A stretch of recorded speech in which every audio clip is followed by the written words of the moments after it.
relocate to Washington, D.C.? I bet you're wondering that because you ended up here. You probably got a great job and it requires you moving to the nation's capital. So you're totally overwhelmed and you're freaking out and you're wondering, where am I going to start? Guess what, you guys? I made this YouTube channel over 5 years ago for people just like you.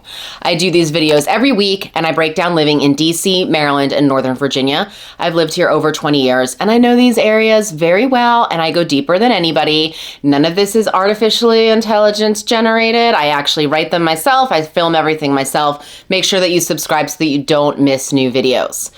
Now, DC, it is a very complicated area to figure out, especially when you're trying to figure out where the best place is for you to live, where the best place might be for your kids to live, and is your spouse, significant other, whatever, are they going to be happy with this too? Because they might be giving something up that they love to deal with you and your little career moving here.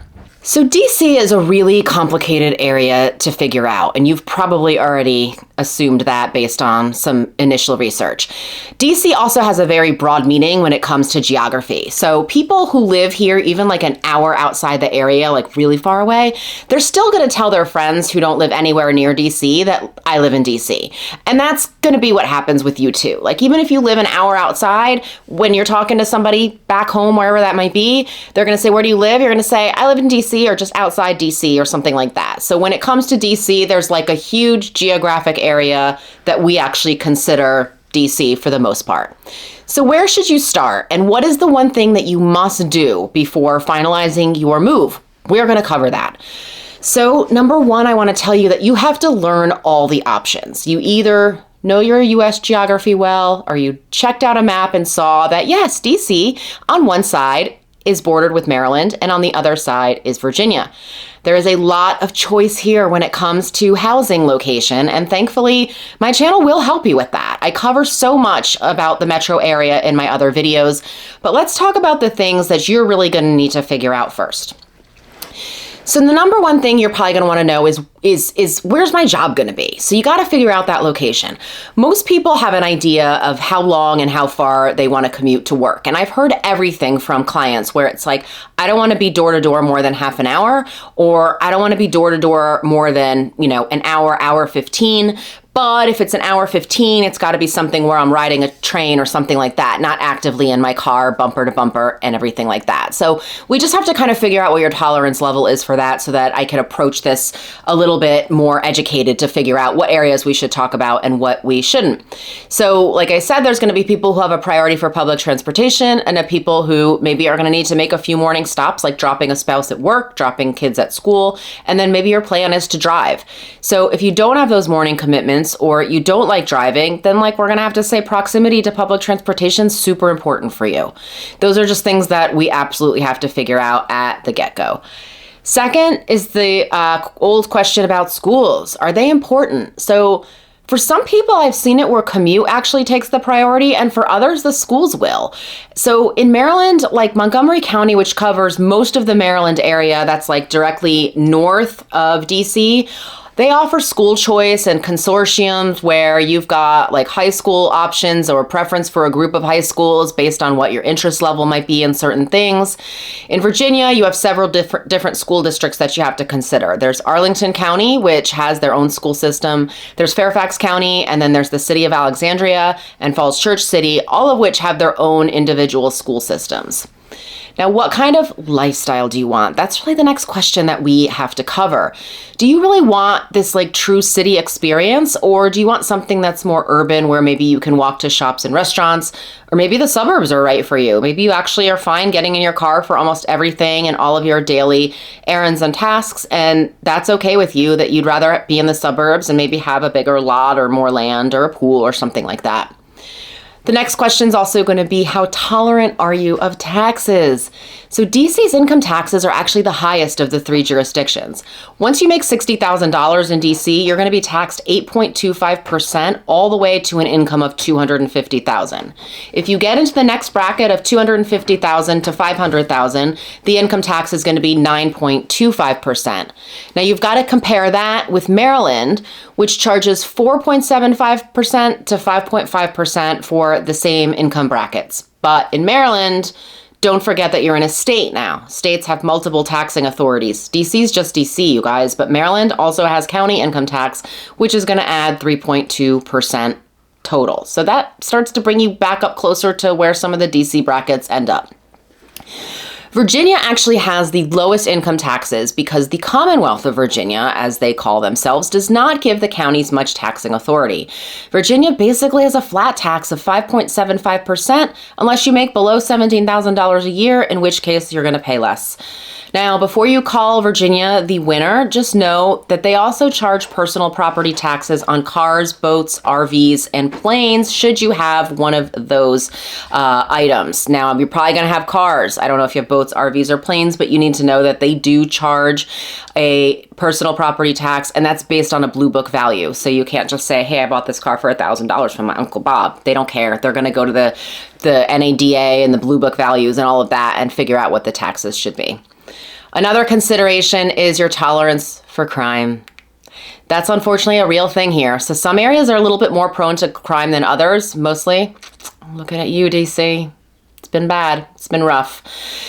Now, we're not allowed to talk about crime in specifics, but I'm always going to refer you to different websites where you can look at crime metrics and data and things like that. And we can kind of talk about that stuff in more detail. But just know that that's something that if you're like a city dweller, that's something you're going to have to consider as part of the equation. So after we cover all of those questions, the next thing that you're going to want to do is prioritize your must-have list for your new home. Duh, Melissa, of course we're going to do that. I know, but once we have this list tightened up, we're going to be able to figure out if the focus of your search is going to be DC, Maryland, or Virginia. So some things to consider and things that I love to ask people are questions like this. What's your lifestyle like now? So you should probably think about this. Do you like that lifestyle, or are you looking for a change? So I met with a few different people who were living in New York City, and they're like people that might be tired of the rat race. So the hours it takes to commute to work, being on trains and being on subways in a post-COVID world, which isn't fun anymore, the prices, the crime, they want to get away from that. But what if you don't come from a place that's hectic like New York, or let's say you love New York and you can't believe that you're downgrading to a city that's not like New York? Well, maybe it's not as clear cut what you're looking for. This is actually going to probably require a visit here. I know. So if you don't really know what you're getting into, I honestly think that this is the best thing. You need to know what your options are, and seeing them in person is really going to be the best thing for you. I can't replace that experience for you by telling you on the phone or showing you in videos. So for many people, the move to DC is a step up from where they've been before. So I've had clients who were shunned for being a same-sex couple where they lived, and they felt like moving here was a breath of fresh air. For other clients, though, they might be giving up a lot to move here. I have clients who have an amazing house with an amazing swimming pool, and they can use that pool 9 months out of the year because they're in a warm climate. So moving here there's going to be sacrifices, and they're trying to balance what kinds of sacrifices they can ask of their kids, of each other as spouses, and all of that. Now, while you can find pools here at homes, it's not super common, and you're only going to be swimming outdoors 3 months out of the year. Sorry. It's just not that warm year round, even though the weather is mild. The next thing you want to do is contact movers and discuss the options to store your stuff. Guys and gals, Moyer & Sons is where it's at. They are a Maryland-based moving company, but they do long-distance moves. So they don't even know who I am, you guys. So I'm not getting a kickback for this, I swear. But I was traveling through the Carolinas once, and I saw one of their trucks, and it said Maryland. I'm like, that's interesting. So looked them up, called them up, found out they sure do. They do long distance moves. And then after I did some research, I actually found some really great reviews and some other people who knew the family, growing up in Maryland. So I've referred them to clients, and the clients I've referred them to have absolutely raved about them. Another option for movers is Town and Country. Similar to Moyer & Sons, they handle long distance moves. They also handle storage. They may work out for you better in terms of storing. I think they've got more flexibility with storage versus Moyer & Sons will also store for you, but I think if you need storage, from what it kind of sounds like, Town and Country seems to have better options for that. But Moyer & Sons, if you're just doing a straight point-to-point move or don't need a long period of time for storage, that might work as well. They tend to be more cost-effective, I believe, but it's always worth checking because mover prices have gone crazy through the roof. Next thing I'm going to tell you is consider a short-term rental. I know, I'm a real estate agent, and I'm in the business of selling property, of course. But I have not even a pinky toe in the short-term rental pool. I don't really know anything about it, but I hate to see somebody come here and buy a home in an area that turns out to not be right for them, because that's a costly mistake. I'd rather have you buy a home that you're gonna be in for a long time or for the duration of your time living here. So it's better, honestly, to get into a 6-month rental so you can just get boots on the ground and start experiencing the different areas and sort of travel around here while you live here and start going in and out of houses and seeing what different neighborhoods offer. Actually living here and seeing it with your own eyes on a extended time period is much easier than trying to sum it all up and crunch a whole purchase into a weekend visit. So I advise people generally to live as close as possible to work to minimize their commute with the least expensive rent that they can find for the short-term rental situation. Then use that time in your rental to learn about other areas and the options that are available to you. So I tell like people, like, use this to like do something fun, like live, right in downtown DC or in Arlington or Bethesda, where you can walk to things. If you have kids, living for a few months like this in a condo, it could actually be a nice change of pace for them.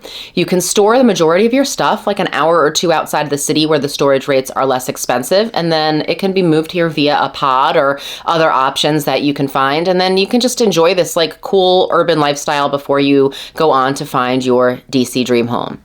Next thing I'm going to tell you is immerse yourself in the nation's capital. So no matter where you're coming from, you're going to see downsides here, right? Unless you move from San Francisco, New York, or New Jersey, where you're so tired of like high rent, high property taxes, minuscule living spaces, that this seems like a dream to you. Maybe you're in Florida or trying to escape the high insurance costs, but just immerse yourself in what's here. You've got to know that you're going to find that traffic is bad and that there's a lot of really bad drivers here. The cost of living is high and people discuss politics incessantly, okay? But there's so much more to DC than government, and there's so much good stuff here too. Many museums are free. Marylanders, like I said, may not know how to drive, but they do know their seafood. They know their crabs. They know Old Bay, which I've introduced to people, which is an awesome seafood spice that a lot of people don't know about in other areas.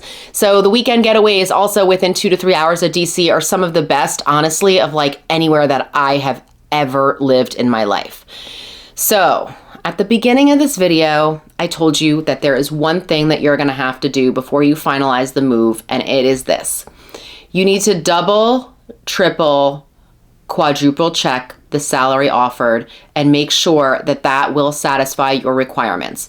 The high cost of living here is honestly a shock to people when they move here.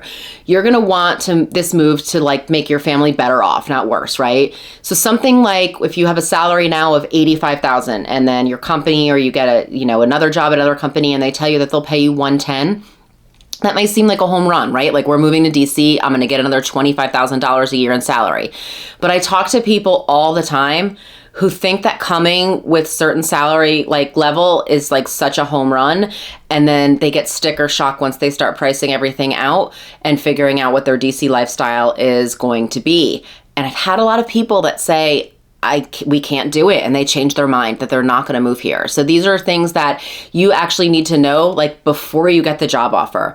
Fight hard for those coins, for every single dollar, because you are absolutely going to need it.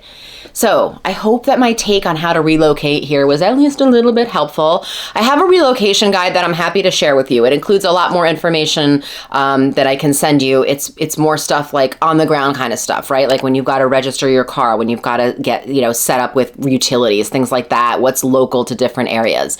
I'm happy to send that. Just shoot me an email over. My contact info is going to be coming next, and I will send that right out to you, and we will get you on the right path for your move to DC. Congratulations.